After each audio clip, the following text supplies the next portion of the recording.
불타는 밤, 육군 중장 혼다 쇼자이가 이끄는 제33군 산하 제31사단 제28연대는 하남성의 낙양 가까이까지 진출해 있었다. 때는 1944년 1월 하순이었다. 일본군은 중국 대륙에서 결정적 정기를 마련하기 위해서 몸부림치고 있었다. 그러나 오랜 전쟁에 시달린 지금 그것은 쉬운 일이 아니었다. 31사단만 해도 중부 중국을 목표로 대공격을 개시했었지만 지금은 겨우 산발적인 전투에 열을 올리고 있는 형편이었다. 처음 예상과는 달리 전쟁이 장기화되자 중국군은 쉽게 물러나지 않았다. 아니 오히려 그들은 도처에서 기습작전을 해오고 있었다. 중국군이 용감하다는 것이 차차 구체화되고 있었다. 그래서 일본군은 잠시도 마음을 놓을 여유가 없었다. 사실 병력 수에 있어서는 중국군이 월등히 많았다. 중국군은 죽여도 끝이 없었다. 1937년 중일전쟁이 터졌을 때만 해도 중국군은 별로 훈련도 받지 못한 오합지졸에 불과했었다. 그러던 것이 연륜이 쌓이자 정예군으로 탈바꿈하기 시작했고 더욱이 미군의 지원으로 중무장을 갖추어 나가고 있었다. 따라서 처음과는 달리 이제 중국군은 일본군에게 있어 얕잡아 볼 수 없는 두려운 존재라고 할 수 있었다. 장개석이 이끄는 중국군 주력은 중경을 중심으로 한 대륙 남부에 진을 치고 있었다. 중경으로 천도한 장개석은 결사항전을 외치며 완강히 저항하고 있었다. 어떤 곳에서는 일본군 사단 병력이 괴멸되기도 했다. 따라서 장개석이야말로 일본군으로서는 가장 위험한 존재가 아닐 수 없었다. 장개석은 확실히 우수한 지휘관이었다. 그는 청렴 강직했고 앞을 내다볼 줄 아는 인물이었다. 그에게는 특히 흡입력이 있었다. 일본군에게 추풍 낙엽처럼 휩쓸리는 수억의 중국인을 항일의 기치 아래 한데 묶어 중국을 지키게 한 것은 전적으로 그의 공이었다. 이 점에서 그는 중국 현대사의 영웅이었다. 모택동은 그 다음의 인물이었다. 만일 장개석이 없었다면 모택동도 존재하지 않았을 것이다. 왜냐하면 장개석 없이 모택동이 혼자 중국을 이끌고 항일전을 전개하는 것은 극히 불가능했기 때문이다. 모택동은 장개석에 훨씬 못 미치는 인물이었다. 1월 하순이라고 하지만 북부지방과는 달리 중부지방은 그렇게 혹독하게 춥지가 않았다. 이른 새벽 28년대는 갑자기 출동했다. 낙양을 점령하기 위해서였다. 삼중대 소속 최대치 이등병은 오후에 오장의 뒤를 멀찌감치 따라갔다. 가까이 따라가다가는 또 무슨 봉변을 당할지 몰랐기 때문에 그는 가능한 한 오후에야 떨어져 길을 걸으려고 애를 썼다. 보병 소총수는 말처럼 뛰고 걸어야 한다. 차 타는 법이 거의 없이 걷고 또 걸어야 한다. 발바닥은 부르트고 장단이 부어서 탱탱했다. 해가 뜰 무렵 삼중대는 선계했다. 도시의 북쪽을 향하여 가던 중 한 작은 마을에서 총소리가 들려온 것이다. 일제 사격을 가하고 밀고 들어가자 마을은 텅 비어 있었다. 마을을 수색한 끝에 민간 복장을 한 중국인 청년 3명이 지하실에서 발견되었다. 3명은 모두 무장을 하고 있었다. 일본군에게는 포로라는 것이 없었다. 포로라는 것은 귀찮은 존재였고 그렇다고 살려둘 수도 없었다. 그래서 잡히는 대로 적은 사살되었다. 공격을 앞두고 적을 체포했다는 것은 확실히 기분 좋은 일이었다. 그들을 직접 체포하는 공은 오후에 오장에게 돌아갔다. 그러나 사실은 대치에 역시 같은 조선 출신인 권동진의 공이라고 할 수 있었다. 30이 넘은 전형적인 일본군인인 오후에 오장은 학교라고는 문턱에도 가보지 못한 사내였기 때문인지는 몰라도 학도병, 그 중에서도 조선 출신 학도병을 본능적으로 싫어했다.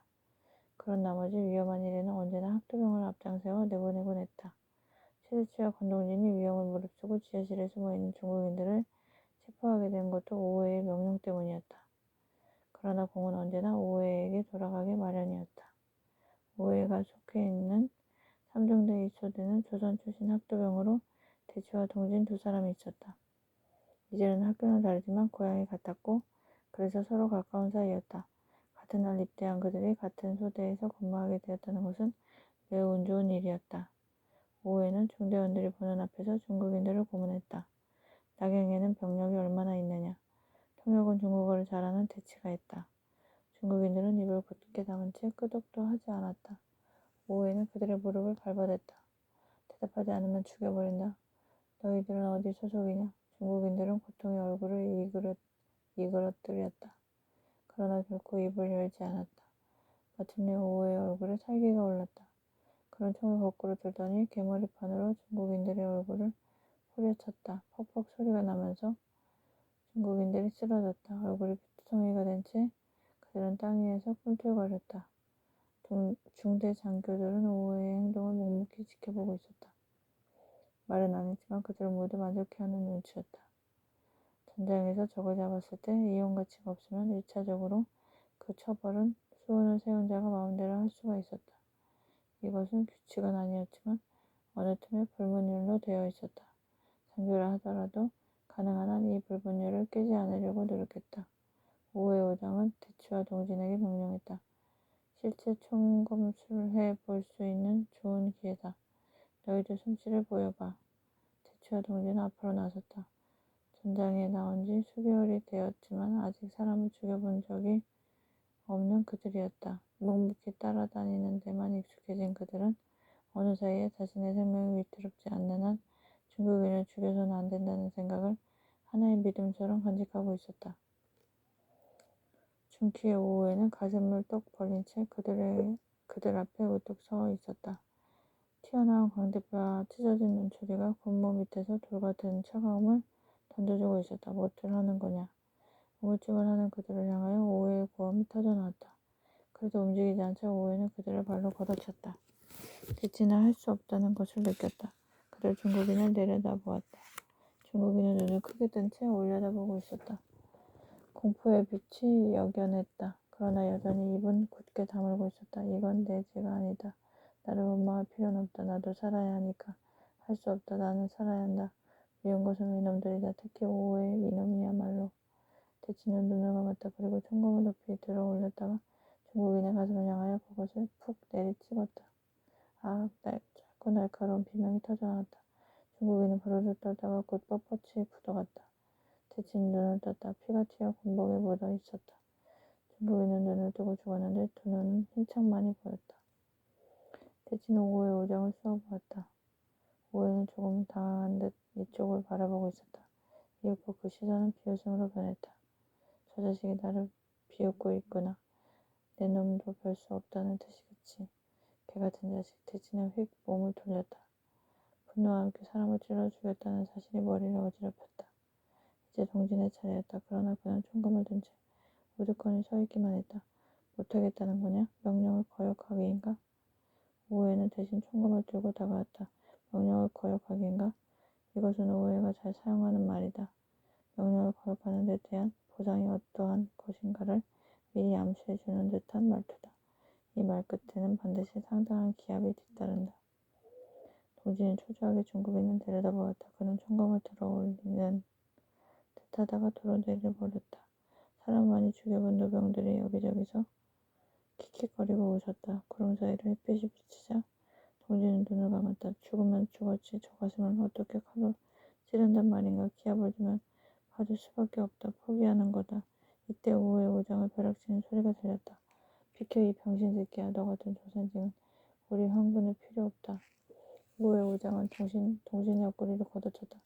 동진은 힘없이 푹 쓰러졌다가 일어섰다. 그는 먼지를 털면서 두려운 시선으로 오후에를 바라보았다. 오후에는 기계적으로 총검을 들어 올렸다. 그리고는 야탄한 기합과 함께 중국인의 가슴에 총검을 박았다. 마침 소리가 크게 들려왔기 때문에 비명소리는 거기에 흡수되어 버렸다.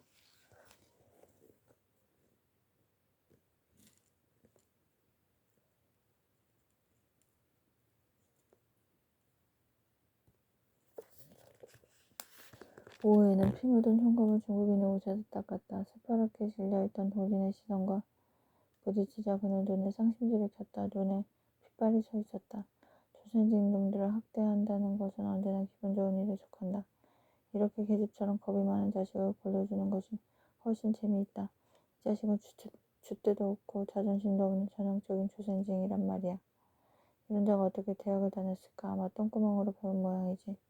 오해는 대학을 다녔다는 못난 조선진과 자신과를 비교하면서 스스로 만족했다. 이런 사나이야말로 자유할 수 있는 일거리를 찾아내야만이 직성이 풀리는 법이다. 중재는 소대별로 상계에서 나갔다. 야포 소리가 들려오는 것으로 보아 이미 다른 방향으로 나간 중대는 교전에 들어간 모양이었다. 트럭과 장갑차가 줄을 이어 지나갔다. 한길은 뿌연 먼지에 휩싸였다. 적은 의외로 완강해서 사단으로부터 지원병력이 오고 있었다. 섬소성 성도선을 공략하려면 낙양의 방어선을 뚫어야 했다. 중국군으로서도 낙양에서 일본군을 막아내야 했다. 낙양이 떨어지면 서한의 운명은 풍전등화격이다.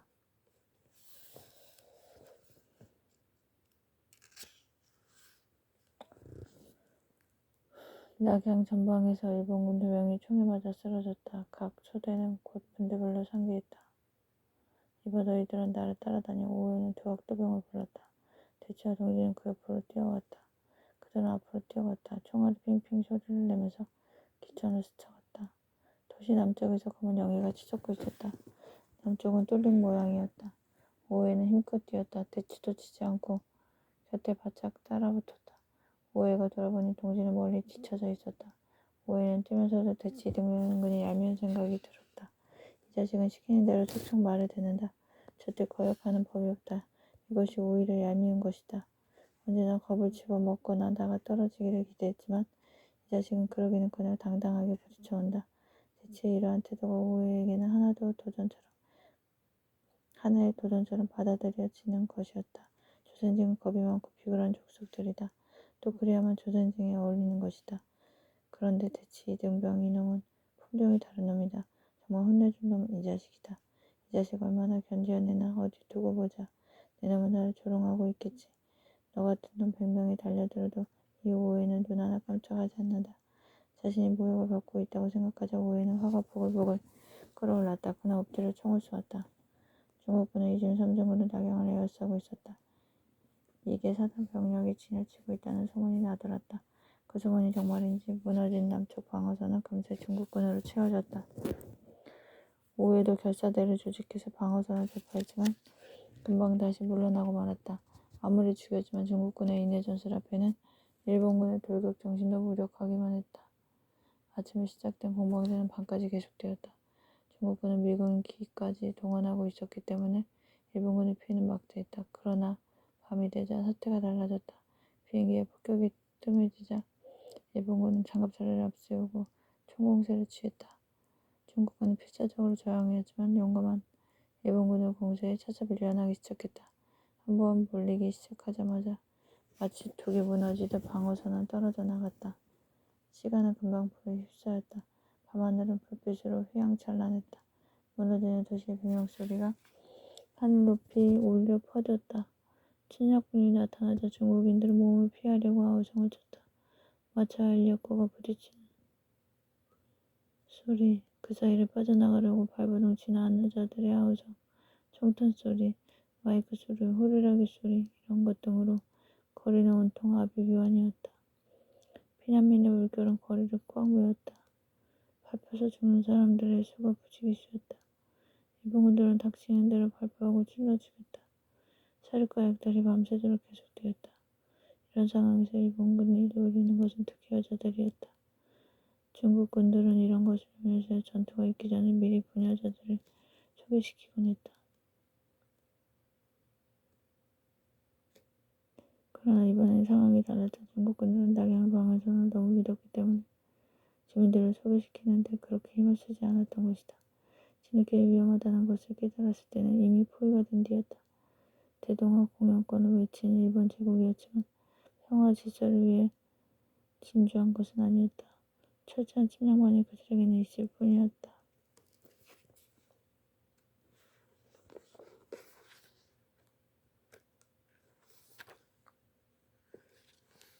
침략자들에게는 얼마나 침략을 철저히 하느냐에 따라 그의 운명성이 평가된다.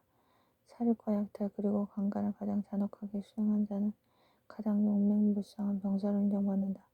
이러한 것은 일본 군대 내 규칙으로 볼 때는 금지된 사항이었지만 이미 전쟁이 시작될 때부터 묵인 내지 방관되어 왔고 이제는 장교들까지도 공공연히 앞장서서 양면을 죽이고 물건을 탈취하고 여자를 겁탈했다. 오랫동안 굶주렸던 일본 군인들은 여자를 찾는 데 혈안이 되었다. 미처 피난하지 못한 여자들은 지하실이나 벽장 속에서 끌려나와 현장에서 여러 병사들에게 윤관당했다. 대추와 동지는 오해의 뒤를 따라가면서 계속 불안했다. 자신들도 중국 여자들을 강간하는 데 참가하랄까봐 걱정이 된 것이다. 입대한 지 얼마 안 된 신병들인 만큼 아직 그런 짓을 강요당하거나 목격한 적은 없었다. 다만 소문으로만 들었을 뿐이다. 심장이 강한 대추도 아비규환의 시가지를 보자 가슴이 떨리고 눈앞이 캄캄해졌다. 자신이 마치 악마의 사신처럼 생각되었다. 분노가 치밀자 오해의 뒤통수가 자꾸만 커 보였다. 총검으로 놈의 뒤통수를 꽉 찔러버리고 싶었다. 이놈의 새끼. 지금은 참는다. 언젠가는 놈의 대가리를 부셔놓고 말 테다. 대치는 이를 부르르 갈았다. 오해의 오장은 그 큰 대문 앞에서 걸음을 멈췄다. 여러 집을 뒤졌지만 아직 계집 하나 찾지 못했기 때문에 그는 신경이 곤두설 대로 곤두서 있었다. 거의 제정신이 아닌 상태에서 그는 대문을 걷어찼다. 문이 잠겨있는 것으로 보아 아직 누가 침입하지는 않은 것 같았다. 문이 부서지자 오해는 앞장서서 튀어들어갔다. 그들을 최대치와 권동진 그리고 다른 2명의 일본군이 따라갔다. 이런 일에는 뒤처져서 방관하고 싶었지만 오해의 명령을 거역할 수 없어 대치와 동지는 부지런히 집안을 뒤지기 시작했다. 부호의 집안은 드넓었다. 조금 지나 벽장 속으로 들어간 일본군 하나가 환호성을 질렀다. 오해가 먼저 그쪽으로 뛰어갔다. 벽장 속은 비어 있었다. 그런데 벽장과 천장 사이가 뚫려 있었다. 일본군은 그 사이를 손전등을 비추고 있었다.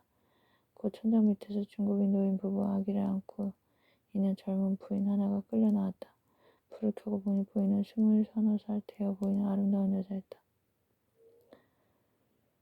내려오려고 하는데 아기 우는 소리가 나지 않겠습니까? 그들을 발견한 병사가 자랑스러운 듯이 말했다. 수고했다고 오해는 근엄하게 말했다. 그리고 무릎을 꿇고 앉아 빌고 있는 중국인들을 잠깐 내려다보았다. 병사 하나가 아기를 뺏으려고 하자 여자는 아기를 꽉 부둥켜 안고 몸을 떨었다. 일본군 병사는 여자의 어깨를 개머리판으로 때렸다. 여자 아기가 따로 떨어져 마루 위로 굴렀다. 아기가 자지러지게 울었다. 노인 부부가 오해의 옷자락을 붙잡고 늘어졌다. 오해는 그들을 걷어찼다. 너희들은 저것들을 처치해. 나는 이 여자를 처치할 테니까. 이렇게 말한 오해는 여자를 끌고 방 안으로 들어갔다. 여자는 공포에 질려 몸이 굳어 있었다. 그녀는 거의 한마디도 하지 못했다. 오해는 침대 위로 여자를 쓰러뜨렸다. 이따가 비로소 발버둥치며 일어서려고 하자 그는 주먹으로 그녀의 얼굴을 후려쳤다. 그리고 우악스럽게 여자의 옷을 잡아찢었다. 여자가 비명을 지르자 그는 다시 그녀를 때렸다. 여자는 더 이상 항거하는 것을 포기했다. 옷을 모두 벗겼을 때에도 그녀는 가만히 있었다. 배꼽같이 하얀 육체를 오해는 한참 동안 들여다보았다. 여자의 두 눈이 갑자기 기대에 찬 시선으로 변했다. 강간지처럼 공포에 질려있던 여자의 눈이 이렇게 부푼 기대를 변하는 것을 오해는 몇 번 목격해왔다. 그것이 굶주린 정력에 불이 당겨진 탓인 줄 알았었다. 그러나 알고 보니 그것이 아니었다. 반항이 불가능한 것을 알고는 일종의 타협적인 반응을 보여온 것이다. 몸은 받쳐지니 목숨이나 살려달라는 지조 따위는 내팽개친 다분히 현실적인 타협이었다. 오해는 하의를 벗었다. 자랑이라도 하자 그것을 쥐고 몇 번 흔들다가 다가섰다. 여자는 반사적으로 다리를 움츠렸다. 벌려. 오해가 명령하지 않도록 다리를 벌렸다. 사내는 그 위로 허리를 굽혔다. 그의 손길이 갑자기 부드러워졌다. 그는 은근히 탐미하듯 여자의 젖을 쓰다듬었다. 그때 밖에서 연이은 비명소리가 들려왔다. 그러자 여자가 몸을 일으키려고 했다. 오해는 자기의 두 다리로 여자의 허벅지를 눌렀다. 그리고 한 손으로 털이 많이 난 허벅지를 쓰다듬었다. 이윽고 그의 하체가 미친 듯이 요동치기 시작하자 여자의 두 손이 부드럽게 그의 허리를 감싸 안았다. 저가 뭐라고 말했다. 중국말이라 알아들을 수가 없었다. 그러나 그것이 살려다는 뜻이라는 것을 오해는 짐작으로 알았다. 방 안에서 이러한 일이 벌어지고 있을 때 밖에서는 더 기막힌 일이 일어나고 있었다. 오해로부터 처리하는 명령을 받은 일본군 상등병 2명은 학도병들에게 내라고 명령했다.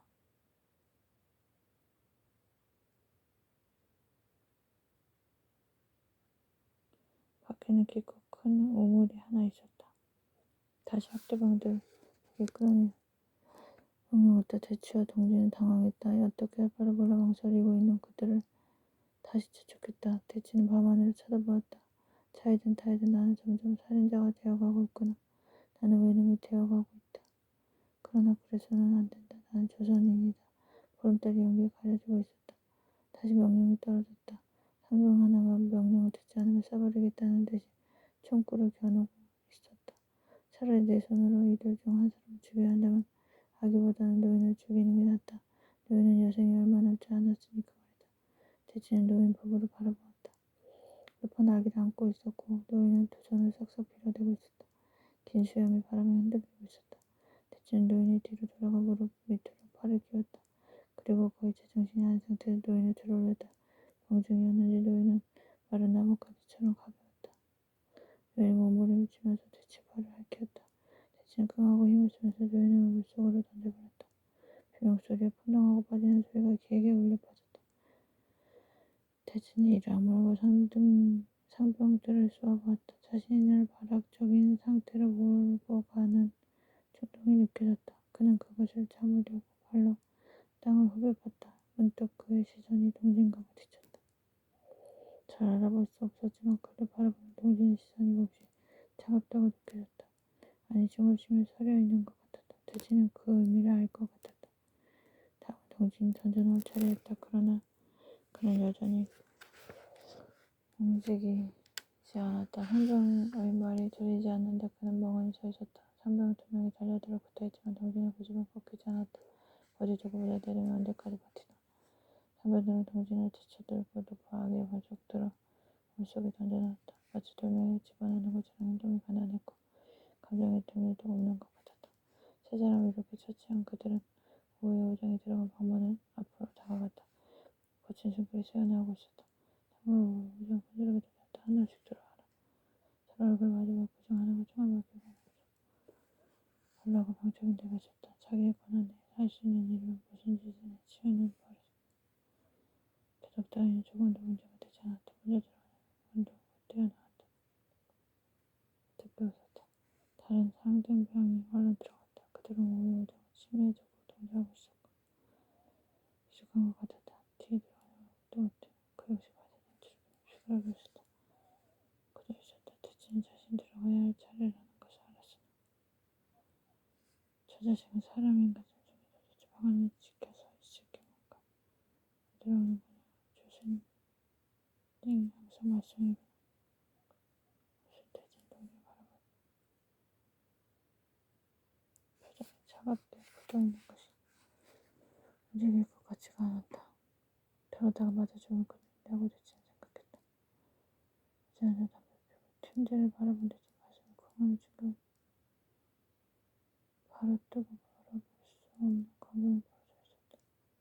동정을 바친 경험이 있긴 하지만 씻기면서 읽고 이렇게 여체를 보았던 그 이번이 처음이었다. 여자는 다리를 잡고 충돌해져 있었다.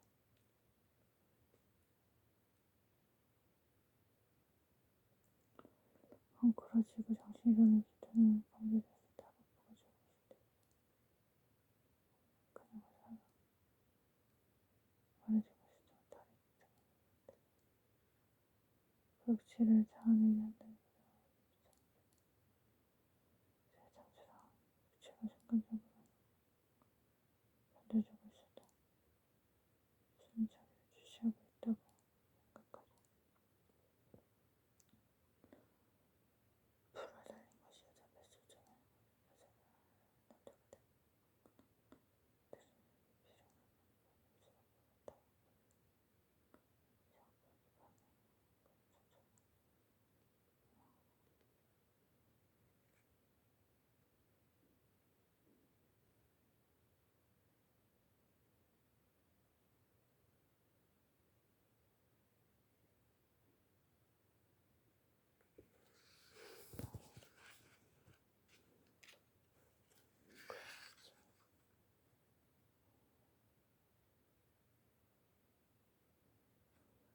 서 있는다면 어느 정도 참아볼 수 있다. 그러나 이제 시작을 하나 서 청소를 해야 하는 것이 심심찮았더라. 어떡하나. 제 목소리가 흘러 들어갈 때까지 모욕지는 지독한 모욕이었다. 이제는 자기가 가만히 보아도 자신을 깡그리 붓기가 되잖아. 수박을 버리고 동물을 지키면 부려먹기도 바랄 것이다.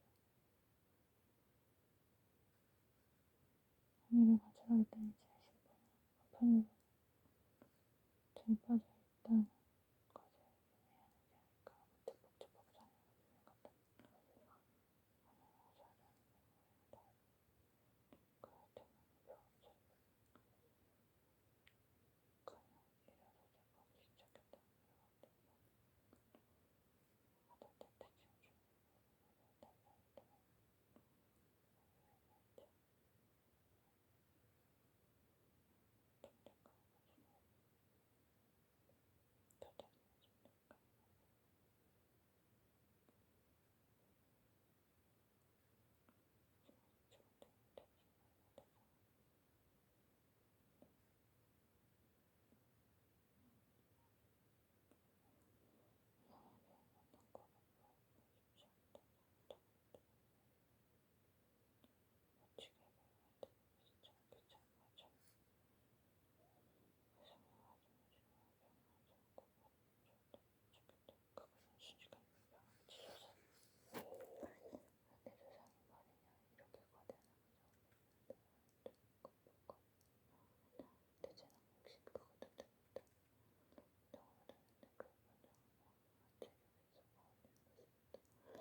그래서 항상 그보다 앞서 달리려고 했을 것이다. 이것만이 오후에 약을 올리고 서서히 그의 목을 조르는 길이기도 했다. 대치가 침대 위에 두 손을 버티고 하체 힘을 가하여 그때까지 들어져 있던 여자였다. 그의 크고 힘찬 그는 여자는 상당히 자극을 느낀 모양이었다. 얼굴이 벌겋게 달아오른 뒤 대치는 몇 번 여자에게 충격을 가했다. 그의 목을 끌어안으려고 두 손을 허우적거렸다. 인간의 입장에서는 지도 모른다. 정신이 하늘로 날아갔자 육체는 땅으로 떨어지는 경우가 다하다. 경우도 마찬가지였다. 짓밟히는 몸으로서 불에서는 안 되면서도 여자는 흥분하기 시작했다. 몸이 비틀어지면서 야릇한 신음소리까지 내고 있었다. 순진과 여자, 파괴와 여자, 이 양자 사이에는 필연적으로 어떤 함수관계가 있는 것일까? 대치는 몸을 일으켰다. 불과 몇 분만이었다. 역시 총각이었기 때문에 기회도 없었고 시간도 짧았다. 여자가 눈을 뜨고 그를 바라보았다. 대치는 그랬다. 그건 좋다면 기술이었구나. 부지런히 배워서 좀 오래 끌도록 해봐.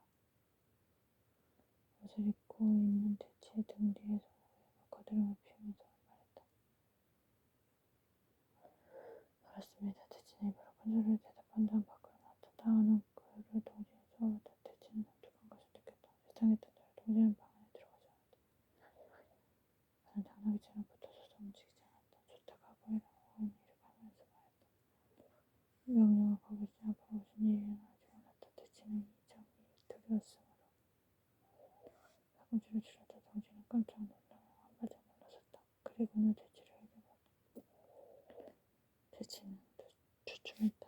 그때 방 안에서 여자의 차주는 비명이 들려왔다. 그것은 너무도 저절했기 때문에 멍멍해지고 머리끝이 일어서는 것 같은 기분이 들었다. 빛이 이상해봤다. 열리면 사이로 안에 들어가서 대치는 하고 있는 눈을 뜨고 있었다.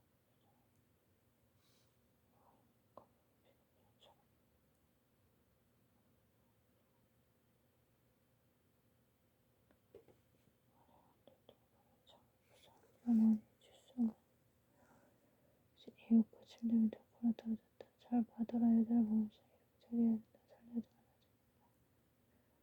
새롭지 않다는 듯 말했다. 아기를 우물에 쳐놓은 것을 오랜만에 그는 고개를 끄덕였다. 속였다 이렇게. 이 조선인 때문에 말썽이구나. 오해는 떨어져 그는 여러 처음으로 고개가 다 그러나 이런 고통에 익숙해져 있었기 때문에 그는 일어선 그로 오해는 다시 때려눕혔다. 그리고 발로 마구 밟았다. 발가는 너무 죽어도 좋다. 기어 개처럼 기어 저 대문까지 기어가 물고 기어가 동진의 무릎을 꿇고 엎드렸다. 그리고 총이 멜빵을 입에 물고 시작했다. 말을 내려다가 그의 몸은 마당으로 굴러떨어졌다. 그 바람에 총이 내려 뭉댕이 쳐졌다. 이 새끼 누가 그렇게 총을 물라고 했어. 땅에 끌지 말고 들어올려. 상봉들이 사정없이 걷어쳤다. 동진은 쳐들어 물었다. 뒤로 젖혀진 그의 얼굴이 잔뜩 이그러져 있었다. 그때 흘러내리고 있었다. 대치는 고개를 돌려버렸다. 울지 마라 이 바보 자식. 너는 이런 짓을 청해서 하느냐. 그것이 좋다면 눈물을 보이지 말라. 이러고 주먹을 불끈 쥐었다. 동진은 정말 차가운 닭보다 오히려 개처럼 기어갔다. 방석이 완연한 그의 맹활한 얼굴을 총대만 보고도 잠깐 터져내렸다. 그때마다 오해 오장간 한봉들이 그를 짓밟았다. 날이 뻘게 밝아오고 있었다. 아직도 여기저기서 공룡이가 짖고 있었다. 아우성은 그쳐 있었지만 무너진 도시의 소음은 여전히 계속되고 있었다. 대문 밖까지 기어나온 동진은 몸을 일으켰다. 그의 몸이 온통 투성이었고 쓰러질 때 흔들거렸다. 잘 들어도 이 자식아, 명령을 거역하는 한 계속될 줄 알아라. 이건 사막이다.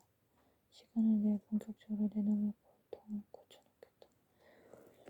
프라림은 말했다. 화염김이 담배연기처럼 뿜어나왔다. 그 앞에 움츠리고 서 있는 동진의 모습은 더욱 작아 보였다.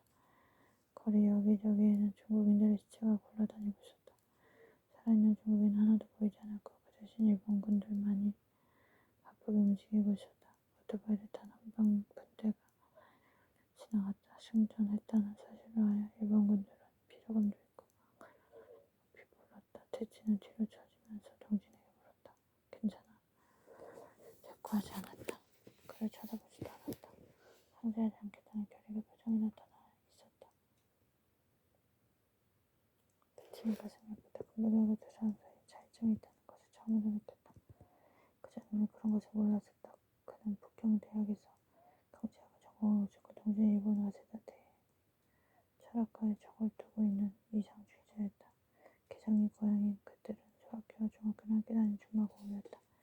그들은 성격이 판이했지만 어린 시절 함께 자라오는 동안 별 갈등 없이 친하게 지낼 수가 있었다. 대학에 진학한 뒤에도 그들은 방학이나 방학이고 다정하게 지내곤 했다.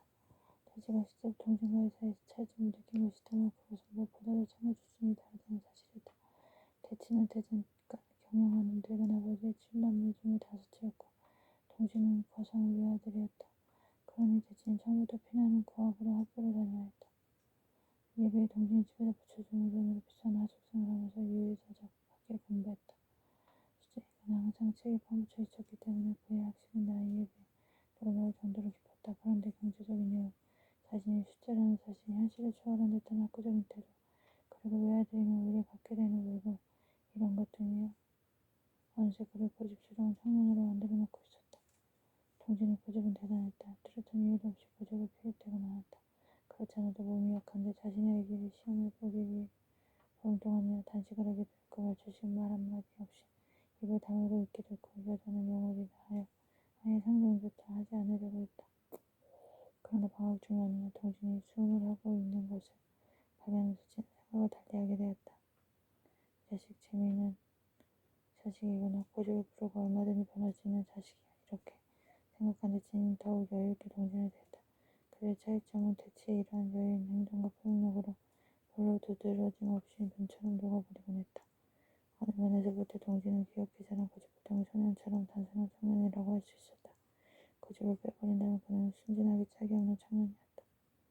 그러나 대치는 달랐다. 그는 좀 특수한 데가 있었다. 감정이 격하고 거칠었지만 어릴 때부터 고생하면서 자란 탓인지 인내심이 강했고 그래서 모든 것은 굳센 의지로 처리해 나갔다. 중국으로 단신 건너가 1년 동안 중국어를 공부한 다음 무슨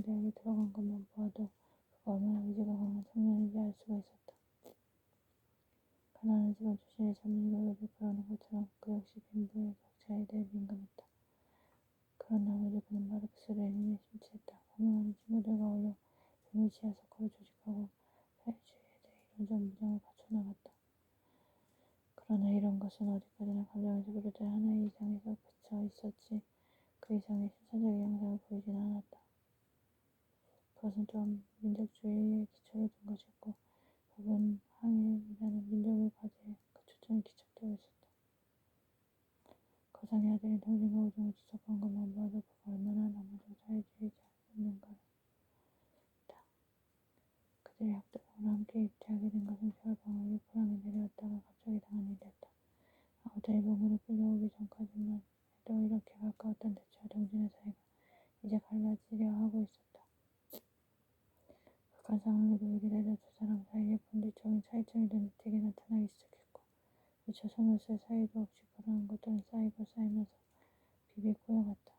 대체는 동진에게 더 이상 말을 거는 것을 삼가하고 묵묵히 걸어갔다. 하늘은 검은 연기 때문인지 아니면 눈이 오려는 때문인지 흐리고 어두웠다. 이번 전투에서 죽은 중국인은 무려 2만 명이나 되었다. 시체를 태우는 연기가 연이 이틀 동안이나 뿜어올랐고 도시는 사흘 동안이나 불탔다. 여자를 겁탈하고 기름쟁이 조개를 먹고 시한 일본 군인들은 이렇게 휴식에 들어갔다.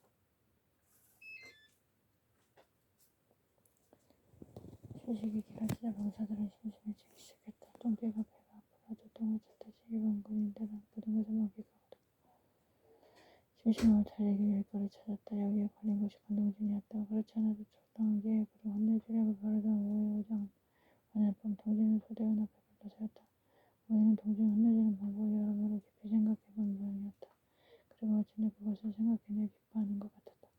지침한 시간 전이었다. 동진은 겁먹은 시선으로 오해를 바라보면서 앞으로 걸어나왔다. 그러나 입은 여전히 고집스럽게 닫혀있었다. 소대원들은 어느 국민학교 교실 바닥에 서로 마주보며 앉아있었다. 이제부터 일어날 일에 대해 모두가 호기심이 있는지 눈을 반짝거리며 침묵을 지켰다. 오해는 동진의 길을 잡고 흔들었다. 그것을 한참 동안 흔들다가 넌 아무리 봐도 우리 황군에는 어울리지가 않아. 남의 발바닥이나 핥아먹으면서 살아야 할 놈이야. 하고 말했다. 오해가 길을 잡은 손을 밑으로 내렸기 때문에 동진의 머리가 따라서 밑으로 내려갔다. 오해는 길을 잡아당기면서 걷기 시작했다.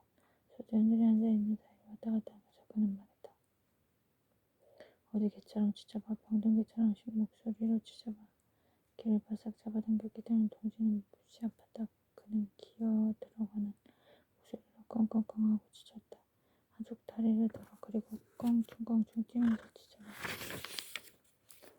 동진 한쪽 다리를 들고 껑껑껑 하고 짖었다. 병사들이 와